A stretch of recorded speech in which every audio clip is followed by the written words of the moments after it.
Adventures of the Super Sons, issue 6, Peter J. Tomasi writing, Scott Godlewski on art. So the artist has changed. It was Carlos Barberi for the first 5. Godlewski looks good. It looks pretty good. It's not too different. It definitely keeps fitting within the style that we've had. Yeah. But I did notice it though. It did feel a bit different. Yeah, just a little bit.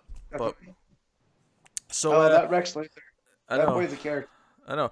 John and Damien are they're still trapped on the planet, still stranded, and they're hunting for food, and they end up befriending a little creature. There's a little chase, and they end up like just falling asleep at the campfire with this creature, and they've all feasted on the fruit.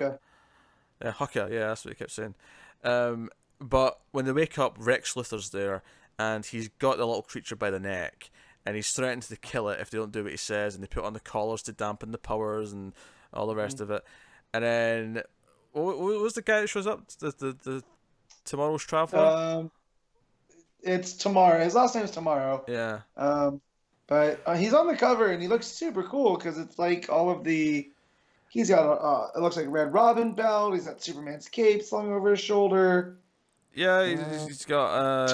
I thought it was Tommy. It was Tommy Tomorrow. Tommy Tomorrow. There and you go. He's one pissed off Planeteer. He's got like a Hawkman kind of strap on as well. He's got like a few Justice League things. But he basically, it was his machine that was doing all the fancy like future stuff from the last issue. Yep. And he's pissed that it's been destroyed, and like, well, we kind of destroyed it, but it was kind of by accident. So he actually comes in and kind of saves the day, and the creature belongs to him, and he ends up taking them off planet in his ship. Is kind of where we go at the end of this issue. And then remind me, what was Takran Galtos? Yeah, what was the final cliffhanger, Matt? Remind me what the final. So they're going to Takran Galtos, which is this big old prison planet, and so he's taking them to prison. That's right. You finished reading this, right? I did, yes. Yeah.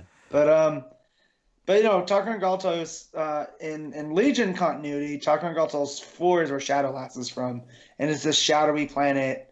So that's what I'm kind of expecting here. Now, I feel like Super Sons, every time we talk about it, there's almost like, here's recap the plot for like a minute, and then it's like, well, it's still fun, it's still the dialogue that Tomasi writes between the characters. There's there's not a whole lot to actually really dig into. No, what you're saying is it's Super Sons. It's Super Sons, yes. It's the standout moment for me in this one was Rex Luthor recounting his plan, and that he was going to team up with the Justice or the Legion of Doom and take out the Justice League, and then he's going to take out Lex because he's so much smarter. And just the image of all that. You see it play out in the panels, and he actually like shoots a hole through Lex's chest, and he's like you can see him through the hole. It's like classic maniacal villain shit. And it was fun. No, I mean the book continues to be enjoyable.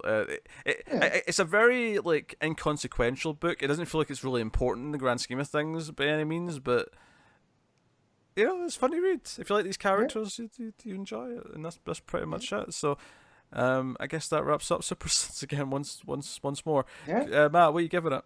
It's a 7.5. It's not quite as good as where it's been, and it definitely felt like a bridge issue. Like this is the second. We're going to the second part of what the mini or maxi series is now. So yeah, I'll go with a 7 as well. I enjoyed it, but it's just not blowing my doors off or anything.